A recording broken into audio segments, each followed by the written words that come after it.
सबसे पहले तो मैं आप सभी को हेलो बोलना चाहूँगा।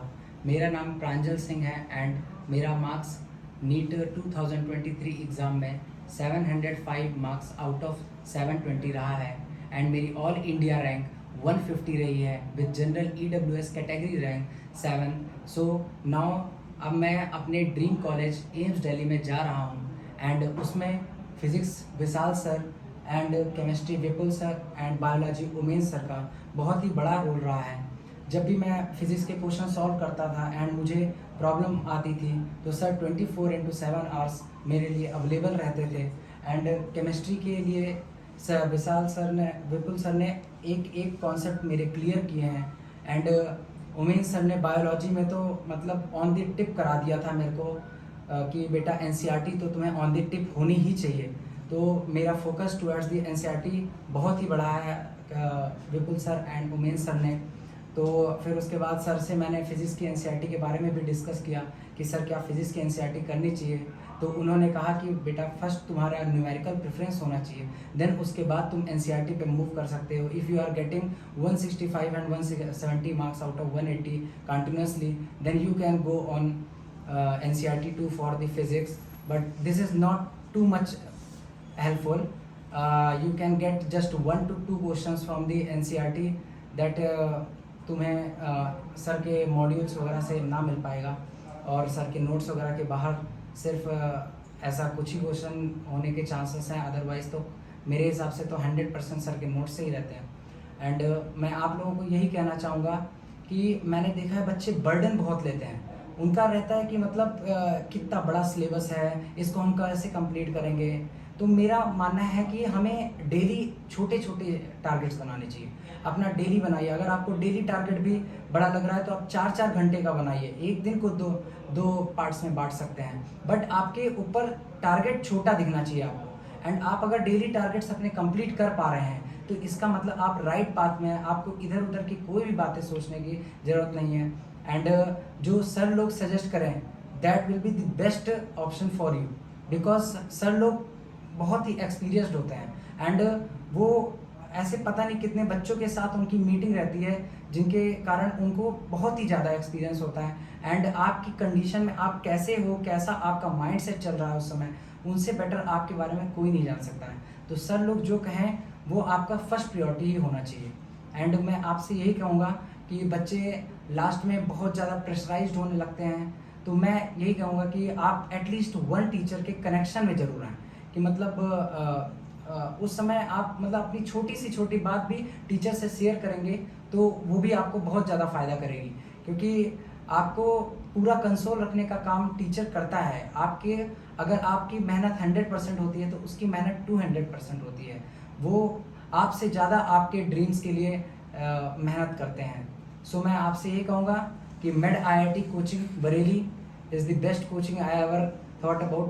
एंड जैसा कि आप देख ही रहे हैं ये सर बहुत ही हेल्प कर रखा है। तो मैं यही कहूँगा now all the best for your upcoming NEET exam and crack this exam. अच्छा, जैसे तुम्हारे अभी जो 705 स्कोर आया है तो थोड़ा सब्जेक्ट वाइज भी बताओ कि मेरे इस सब्जेक्ट में इतने इतने मार्क्स आ रहे हैं। ओके सर, ठीक है।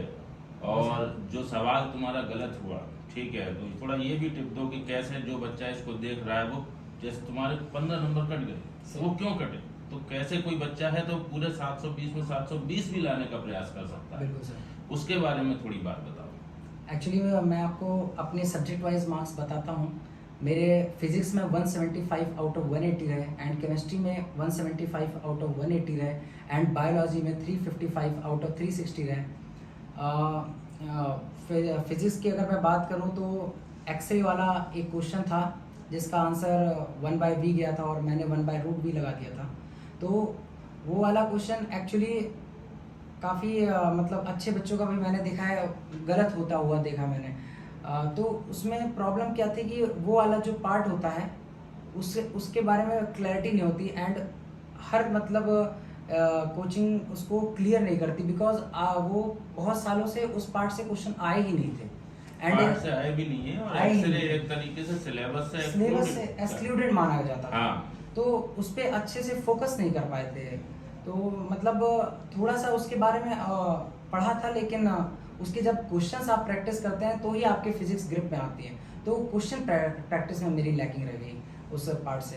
एंड अगर मैं केमिस्ट्री वाला बताऊं तो मेरा एक इंडियन थैलियम वाला क्वेश्चन गलत हुआ था, जिसकी स्टेबिलिटी ऑर्डर बतानी थी।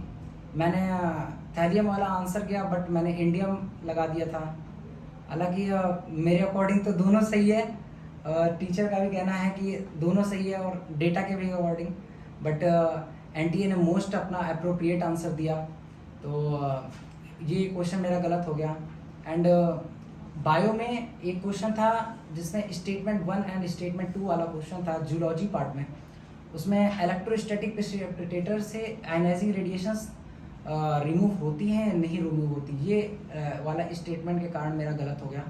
और उसका मेन रीज़न अगर मैं दूंगा तो यही कहूँगा कि आई थिंक पूरे बायो के क्वेश्चन पेपर में बस वही एक क्वेश्चन ऐसा था जो थोड़ा सा एनसीईआरटी से बाहर था, और पूरा बायो का क्वेश्चन कम्प्लीटली एनसीईआरटी था। वन वर्ड एक एक शब्द एनसीईआरटी से ही उठ के आया था, कोई भी चेंजेस नहीं की थी। से स्टेटमेंट 1 डाला एनसीईआरटी से, स्टेटमेंट 2 डाला एंड पूछ रहा था स्टेटमेंट 1 करेक्ट है 2 इनकरेक्ट है। एकदम सिंपल क्वेश्चंस थे बाकी। तो मैं यही कहूँगा कि आप एनसीईआरटी आपको अपना फर्स्ट प्रेफरेंस रखें, 99% आपकी एनसीईआरटी होनी चाहिए।